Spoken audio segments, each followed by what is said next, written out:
Hi, I'm Amy from She Cooks, She Eats, and in today's video I'm going to be talking about eco-friendly cooking. You can tell I'm going to be talking about eco-friendly cooking because I'm wearing a nice green cardigan to show my eco-credentials, and I've got a scarf in my hair. Even though it's not actually a scarf, it's a headband that looks like a scarf. So, a little bit of background about me and being eco-friendly. My first job on a website was in 2010. I was an intern on a website called EcoBomb. The internship was with a man who would eventually hire me and give me my foot in the door to the digital world, to the career that I have that I now love. It's also the thing that showed me I love cooking. I was writing some eco-friendly recipes for the website, and basically it's off the back of that I started She Cooks, She Eats. So I'm very grateful to and fond of EcoBomb and everyone there. And probably because of this, I'm still kind of very conscious about being eco-friendly even 3 years later. I'm also still conscious of it because it's just a good idea. I think it's a good idea to try and minimise the negative impact you have on the world around you. So with that all being said, here are my tips for eco-friendly cooking. Firstly, reuse, refuse, recycle. Did anyone else have that when they were in primary school, or is that just me? One obvious way of doing this, packaging. Just recycle your packaging. I think every house in Britain now has a recycling bin. Just put your plastics and your papers and your cardboards and any other packaging you can recycle in that bin. It's also good if you can buy food with less packaging initially. So when I go to the supermarket, I always buy a bunch of bananas that are loose rather than wrapped up in those plastic bags, because quite frankly those plastic bags add nothing to it. I always buy bottles of Cokes rather than cans. I'll buy a big bar of chocolate rather than a multi-pack of several individual ones. Anything you can do like that will help.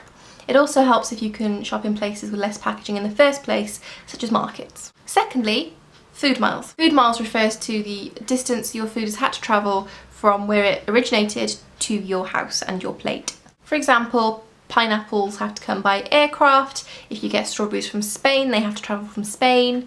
Try and reduce this travelling distance as much as possible. This isn't always an option, but just do it where you can.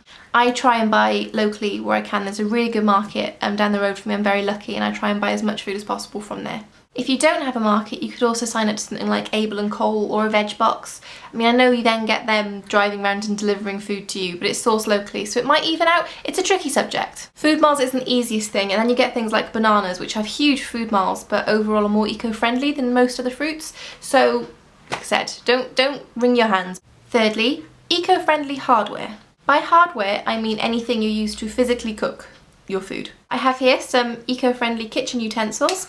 They are from BioChef. BioChef makes sustainable but really good quality kitchenware. So these have got biodegradable handles. I think they're made out of bamboo or something, but they just feel great to use. I was sent these a few months ago and I just love them. Not as much, however, as I love my Judge Natural frying pan. Eco-friendly, but also just a really nice pan. I find it stains quite easily when you're cooking on it. The heat kind of food burns it, but I give it a quick scrub with the rough side of a pad and it comes out nice and shiny clean again. It's really heavy, it's good quality, it's thick bottomed. I love these. You do not have to sacrifice quality when you're trying to buy eco-friendly kitchen products. When you have your eco-friendly equipment, use it in an eco-friendly way. Always make sure that your saucepans and frying pans are on the right size ring on the hob. You'll be amazed how much energy this saves. Also, when you come to the end of your cooking time, you've got like 5 minutes left, just turn the oven off because the residual heat will keep cooking. I wouldn't recommend this if you're baking because that's a science and quite temperamental at the best of times. If you're just cooking, say, a stew or some chips, it would work fine and it'll save you a little bit of energy. Then there's obvious things you can do, like when you're boiling water to make tea or pour over vegetables, only use the exact amount of water you need. I tend to fill up whatever I'm going to use the water and pour that in the kettle. And finally, this is the most important one, food waste. First things first, meal plan. So much food is wasted. I think it's something like enough to fill Wembley 5 times over every year. That's ridiculous. If you waste food, you have to go out and buy more food. When you're going to buy more food, you're using pollution in transport. Then you get there and you buy something, the supermarket has to replace that, so it uses more packaging on the products it's replacing, more food miles. It's a mess. Just try not to waste food. One way you can avoid wasting food is to meal plan.